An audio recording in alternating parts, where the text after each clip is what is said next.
For a really long time, most of us grew up with one very specific, very narrow picture of Africa. And it's not because people weren't curious, it was just that was all we were ever shown.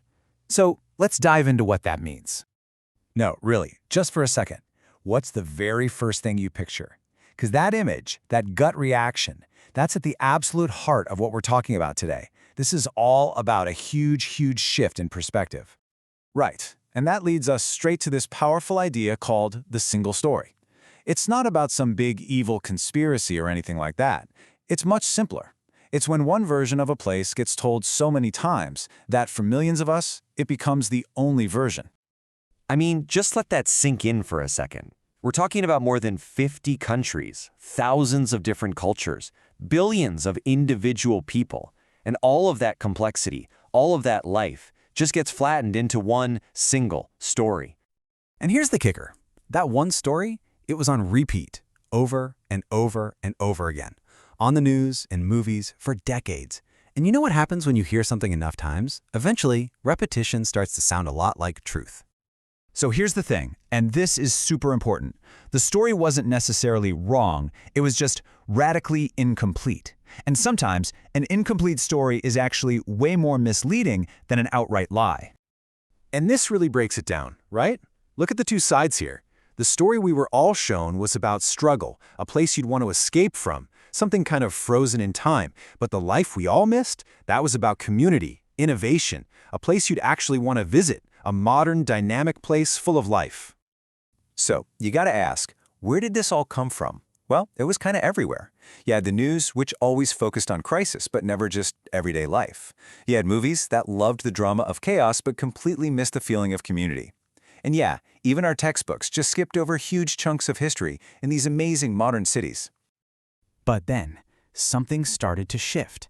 A creator started traveling through cities across Africa, just filming daily life. And all of a sudden, millions of us, watching on our phones and laptops, saw something that just completely shattered that old story. It was like, bam! Suddenly you're seeing these busy city streets, people on their phones, hailing rides on an app, just that normal humming energy of modern life that we all recognize. In the fashion, oh man, the style was just incredible. You're seeing these unique designs, a whole fashion scene that you can tell is influencing trends all over the world. Then there was the music, the nightlife. You could just feel the creativity. These music scenes were just pulsing with this energy that was somehow totally local and completely global all at once. But really, most importantly, you just saw life. Young people building things, creating art, just laughing and living these full, complicated, totally modern lives. And as millions and millions of people are watching this weird feeling starts to sink in. The shock, the big aha moment. It wasn't that modern cities and vibrant culture existed in Africa. It was the jaw-dropping realization of why had we never been shown this? And once you see it, you can't unsee it. That question, why? That was the one that changed everything. But honestly, what really hit home, what went way deeper than the cool buildings or the busy streets, was something so much more basic. It was the people. It was just a real, undeniable human connection. It's like you could just feel it through the screen. This incredible warmth, this genuine hospitality. You could see this deep pride people had in their communities. It was a kind of joy that wasn't being put on for a camera, and a connection that felt totally real. Just unfiltered humanity. And you have to imagine, for so many people in the African diaspora, this stuff hit especially deep.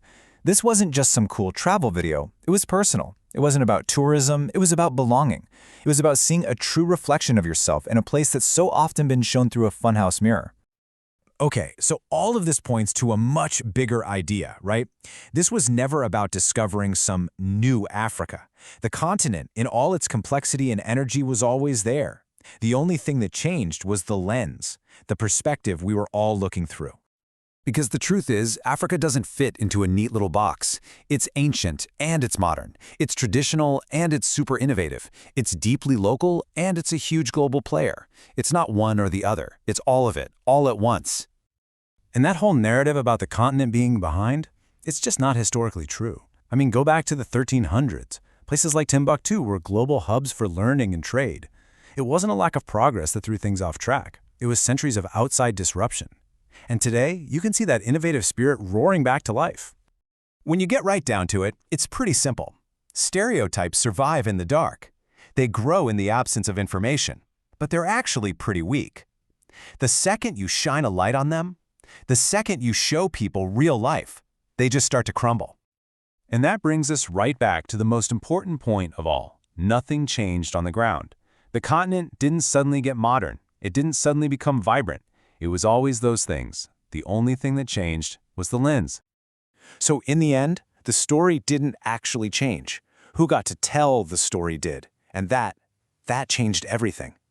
It makes you wonder, doesn't it? What other stories are out there about other people and other places that we've only ever seen through one single, incomplete lens?